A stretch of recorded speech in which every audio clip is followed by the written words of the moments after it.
Hello, welcome to movers and shakers. दोस्तों, monsoon यानी बरसात का मौसम, जादू का मौसम, हर कहीं हरियाली, हर कहीं प्यार ही प्यार। ओ आज मौसम बड़ा बेईमान है, बड़ा बेईमान है आज मौसम। वाह वाह वाह वाह। हेलो शेखर। ओह, फ्रॉग दरबारी, बोलता हुआ मेढक। नहीं, मैं मेंढक नहीं, मैं तो एक शापित राजकुमारी हूँ। शापित राजकुमारी? लेकिन मैं राजकुमारी तब बन सकती हूँ जब तुम्हारे जैसा कोई हैंडसम सा आदमी मुझे किस करे।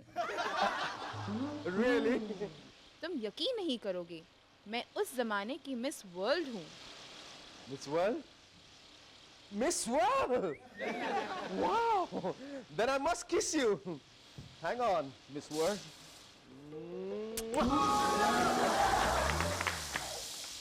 पर तुम्हें तो कुछ हुआ ही नहीं। इसका मतलब? इसका मतलब है कि तुम हैंडसम नहीं हो। मैं तो चली अपने राजकुमार को ढूंढने। Well, as you know, life is full of surprises, and look who's here to surprise us. Our guests tonight are Nagesh Kuknur and Maya Govind. But before that, give a big round of tar-tar to Sharuki and the Rubber Band. 10, 10 to 10, 40, 10, 10 to 10, 40, movers and shakers, movers and shakers, 10, 10 to 10, 40, 10, 10 to 10, 40, movers and shakers, show.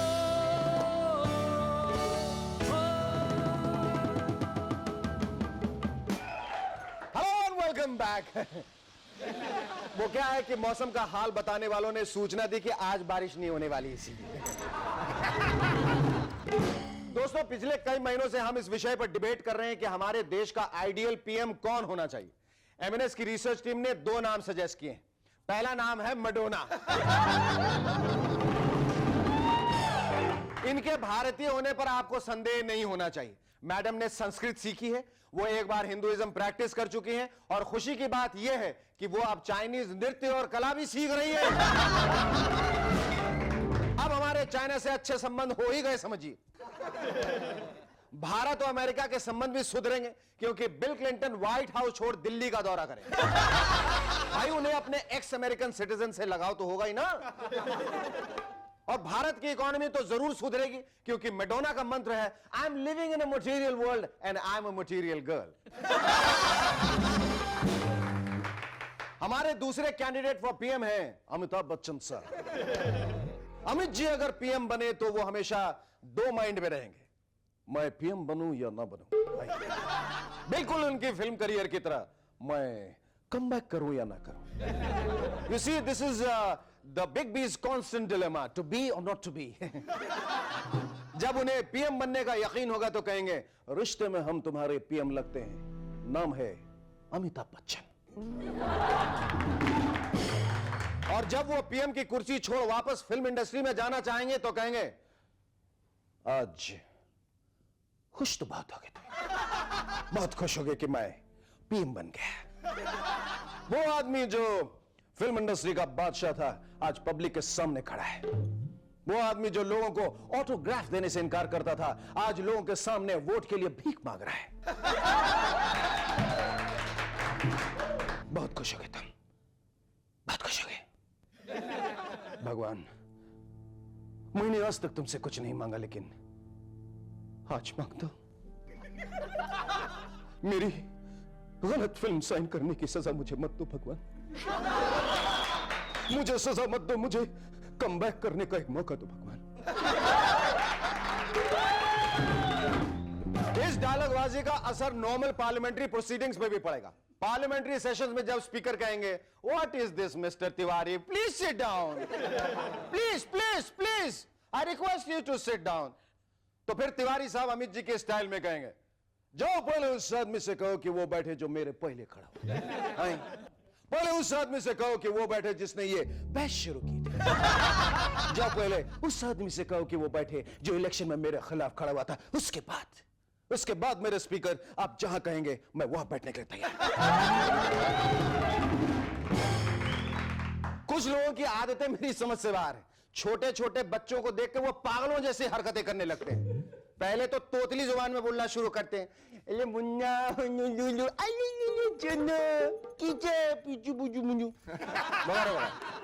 बाद में अपने हाथ पैर देख के बड़बड़ाने लगते हैं, ये क्या बेटे, ये हाथ है और ये क्या है, ये पैल है और ये क्या है, आंख है ना। प्लीज दया कीजिए, आप एक बच्चे से बात कर रहे हैं जिसे आपकी हरकतों से कोई लेना देना ही नहीं है। उसे जब भूख लगेगी तो वो रोएगा, उसका जब मूड होगा तो वो हंसेगा। अगर आपको इस तरह की हरकत करनी है तो यहां पे आके कीजिए, कम से कम लोग हंसेंगे तो सही। मेरे जोक्स पे तो उन्हें रोना आता है। ओला शेखर, ऐसा नहीं बोलते शेखर, तुम्हारा कोई रिप्लेसमेंट नहीं मिलेगा उन्हें। ये देखिए, आज के प्रोग्राम में दूसरी बार में ढका रहा है। दूसरी आदत है बिना मतलब के बोलते वक्त इंग्लिश शब्दों का प्रयोग, जैसे यू नो। इस शब्द के खास तौर पे शिकार है हमारे अजरुद्दीन साहब। You know we lost, you know because you know. अरे भाई हमें नहीं मालूम, वी डोंट नो, इसीलिए तो पूछ रहे हैं। दूसरा है आई मीन। भाई आप कुछ भी बोलने से पहले मीन करते हैं, इसीलिए तो बोलते हैं। How mean of you to go on I mean. तीसरा शब्द है आई एम अफ्रेड, यानी मुझे डर है। भाई साहब टाइम क्या हुआ है? I am afraid I don't know. Hello Ashwini घर पे है? I am afraid she is in the bathroom. भाई आप अफ्रेड क्यों हैं? डरने की कोई बात नहीं, वो बाथरूम से बाहर आ जाएगी। I am afraid. चौथा शब्द है फ्रैंकली। फ्रैंकली बोलेगा ना तो अपुन का ऑफिस वर्ली में। वर्ली में कहां पर? फ्रैंकली बोलूं तो सशमीरा कॉलेज के पीछे। अरे यार तुम फ्रैंकली बोलो या डर के, ऑफिस का एड्रेस तो वही रहने वाला है ना। Our first guest and movers and shakers tonight is a man who started out with blues and progressed to rock. Here's a man who's all set to answer Bollywood's calling. Ladies and gentlemen, please welcome Nagesh Kuknur.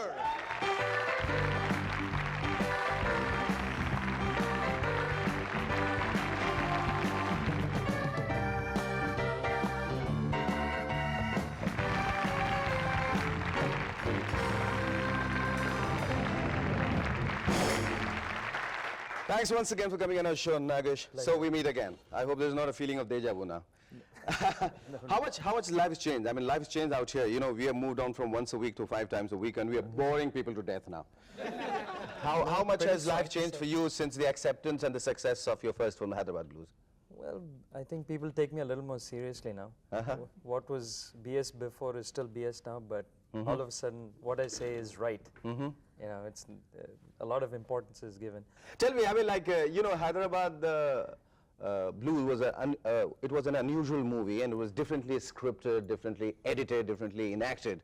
Now, over a period of say about 6-8 months or a year, how much have you learned the ropes of filmmaking now? Well, I did learn a lot through Hyderabad Blues. I mean, but I don't think anything different has been taught to me over the last 6 months, other than the fact that now I have bigger budgets to work with, hence a lot more responsibility. What is the reason that despite the technical flaws, the film becomes such a huge success? I believe the story is the crux. You know, if they like it enough, they'll forgive everything. But I really believe a certain amount of empathy went into Hyderabad Blues. You know, people said, I can relate with that story. It's got a lot of, you know, it's not technically sound, but, you know, as much as the audience is not forgiving, I think for this specific movie, the way the word of mouth built up, people knew a little bit about the movie even before they came in. So I think that helped me a lot. You're going to die, yaar. सारे उसमें तेरा गाने हैं. It's not enough that she's a Hindu or even a goddamn Telugu. She has to be from the same subcaste. It's like time stood still. Everything needs a million ceremonies. Never questioned it when I was here, but the funny thing is no one even knows why they do it. Do you think there is a grammar involved in it that you have to follow strictly? I think there's You know, the lefts and the rights and the OTSs and the track shots and it has to follow. You can't cut a shot while it's moving on the track, things like that. You think those things have to be the rules have to be broken now? I think you make a film any way you want to. If it has to work, it'll work.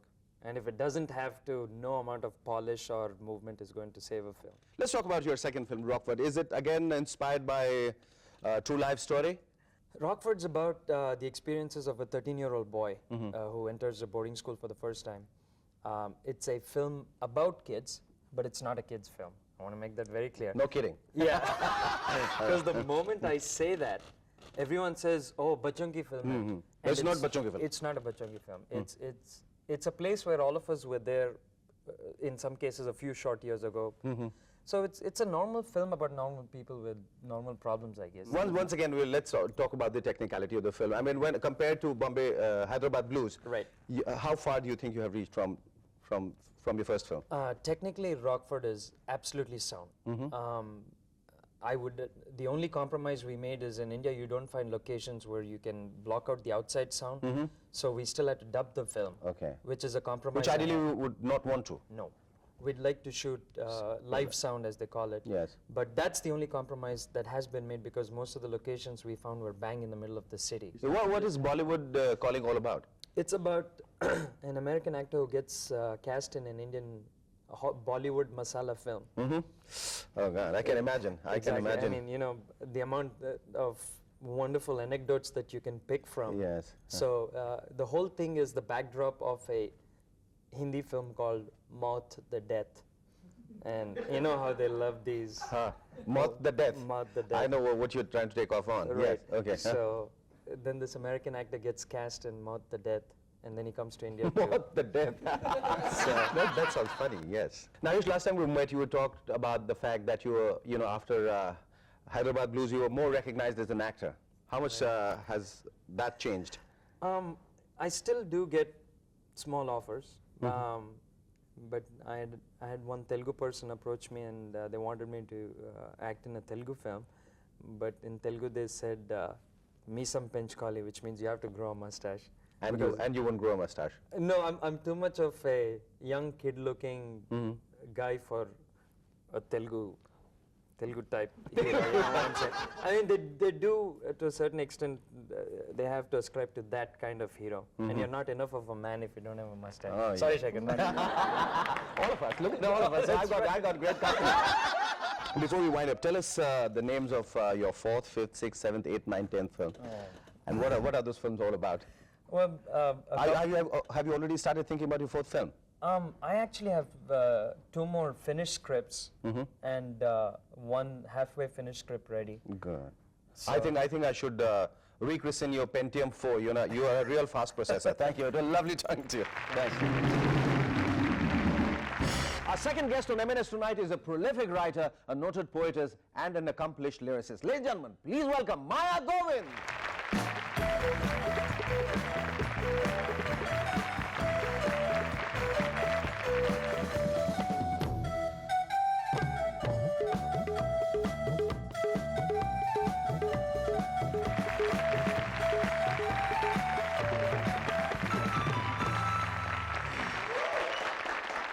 माया जी हमें बहुत अच्छा लगा आप हमारे show में आए move and shakers में। कितने साल हो गए आपको इंडस्ट्री में आए?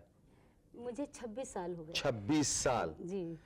और क्या सोच के आप बम्बई आई थी? मैं आई नहीं थी, बुलाई गई थी। हाँ। मुझे पहले तो भारत भूषण और आर चंद्रा जिन्होंने बरसात की रात बनाई थी, मुझे लखनऊ में सुना था। तो मेरी कविता सुनी तो उन्होंने कहा कि आप हमारी फिल्म लिखिए आके। अच्छा। तो मैंने मेघ मल्हार, बाप बेटे और मुशायरा पिक्चर साइन की। उसके बाद फिर रामानंद सागर जी ने मुझे यहीं पर जागृति के कवि सम्मेलन में सुना। तो उन्होंने कहा कि आप हमारी फिल्म जलते बदन लिखे। ये समझिए कि फिल्म ये साइन की थी, लेकिन फिल्म आ गई आरोप। तो आरोप में मेरा पहला ही गाना हिट हो गया था। नैनों में दर्पण है। आपको याद है? जी, हाँ। नैनों में दर्पण है, दर्पण में कोई देखूं जैसे सुबह हो शाम। बहुत। बोलो जी बोलो ये राज खोलो, हम भी सुने दिल को थाम। इस तरह करके ये गाना बहुत माया जी, आरोप में नैनों में दर्पण है जैसा खूबसूरत गीत लिखने के बावजूद आप पे ये आरोप है कि आपने चढ़ गया रे अटरिया पे लोटन कबूतर जैसा गीत भी लिखा। ऐसे तो बहुत से गाने आए वो हैं। क्यों लिखा आपने? और वो मैंने क्यों लिखा, पहले तो उन लोगों से पूछिए जिन्होंने लिखा था दैया रे दैया चढ़ गयो पापी बिछुआ वो शैलेंद्र जी ने लिखा था। जी, जी। ऐसे बहुत से गाने आते हैं।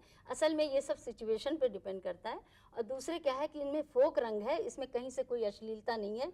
अश्लीलता कहाँ आती है? जहाँ पिक्चराइज किया जाता है। अच्छा, कभी ऐसा हो जाता है तो आपको दुख होता है? आप कभी जाके उनसे क्यों नहीं झगड़ती हैं, दुख लड़ती होता है? हैं? आपको पता नहीं है, कई प्रोड्यूसर ऐसे होते हैं जो अपनी लाइनें खुद लिख के ले आते हैं और कहते हैं इसको जरा पिरो दीजिए गाने में। वाह, वाह। तो मैं कहती हूँ मुझे क्षमा करें, बिल्कुल। और मैं तो नहीं कर पाऊंगी, ये काम आप खुद ही कर लें। जब इतना आप ले आए हैं तो और भी कुछ कर सकते हैं, तो मुझे उसमें कोई इंटरेस्ट भी नहीं है। तो यहाँ ऐसा ही होता है, इसीलिए मैं बता रही हूँ कि फिल्म जो है ये बिल्कुल अलग। मैंने अपने दो मेरे रूप हैं, एक है मेरा कवित्री का स्वरूप, जो मैं मंचों पर आज भी जाती हूँ, कवि सम्मेलन में कविता पढ़ती हूँ। अभी बहुत सक्रिय हैं आप। बिल्कुल। और ईश्वर की दया से आज सबसे मतलब मंच पर जो सम्मान मुझे मिला है वो अच्छे अच्छे कवित्रियों को नहीं मिला। लेकिन मैं आपको मुझे महादेवी वर्मा पुरस्कार मिला, ठिठोली पुरस्कार मिला, मुझे डिकैड की ये समझ लीजिए कि बेस्ट लिरिक राइटर और बेस्ट पोएटेस अमेरिका में लोगों ने सम्मानित किया। ब्रजभाषा में जो आपने लिखना शुरू किया है, उसकी प्रेरणा आपको कहाँ से मिली? ब्रज भाषा क्या है? राधा और कृष्ण का जो क्षेत्र है ब्रज, तो वो इतना मुझे प्रभावित उसने किया, और वो भाषा मुझे इतनी मीठी और मधुर लगती थी कि उसमें मैंने कहा मैं इसमें काम करूंगी। तो मैंने उसमें एक किताब लिखी, कृष्णमयी। मैं आपको एक श्रृंगार रस का छंद सुनाना चाहती हूँ, अगर आप सुने। कि मैंने जब आखिन में डारा आज कजरा, तो कारी कारी घटा घबराए के चली गई। जैसे गुंगरारी मैंने अल के सवारी, एक नागिन ने देखा बल खाए के चली गई। जैसे अंगड़ाई ली पड़ोस की कुंवारी छोरी, दांतन मांगुरी दबाए के चली गई। रूप की चमक चिनगारी बन, ऐसी फूटी सौतन अंगीठी सुलगाए के चली गई। बहुत बढ़िया, बहुत तो ये बहुत ये सब श्रृंगार रस की ये कविताएं जो हैं, ये इसका कोई ये ऐसा हाँ, वही मैं पूछने जा रहा था कि इसीलिए किताब आजकल लोग कहते हैं फिल्म में क्यों भागते हैं लोग कि एक दो चार गाने लिखेंगे ज्यादा पैसे मिल पर फिल्मों में ये भाव, ये श्रृंगार रस चाहे तो आ सकता है। हाँ। आप देखें कि पहले जो गाने लिखे जाते थे तो उसमें छंद वगैरह डांस में पिरोए जाते थे, क्लासिकल बेस के गाने होते थे तो होता था। लेकिन आज इससे सब बहुत दूर चले गए, बहुत दूर। और आखिर में माया जी, अगर आपको अपना परिचय देना हो तो आप कैसे देंगी? मैं अपना परिचय अगर देना चाहूँ तो 4 पंक्तियों में सुना रही हूँ कि जिसने फूलों से मोहब्बत की वो गुलफाम हुए, जिसने फूलों से मोहब्बत की वो गुलफाम हुए, जिसने प्यालों की परस्तिश की पूजा, जिसने प्यालों की परस्तिश की वो खयाम हुए, और हमने तो जिंदगी भर आदमी की पूजा की। दोस्तों हम तो इसी बात पे बदनाम हुए। बहुत बहुत शुक्रिया, बहुत अच्छा लगा आपसे बात करके। Thank you so much.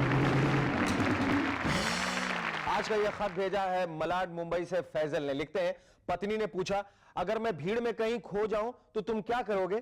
तो पति ने हंसते हुए जवाब दिया, मैं अखबार में विज्ञापन दूंगा कि तुम जहां भी रहो सुखी रहो।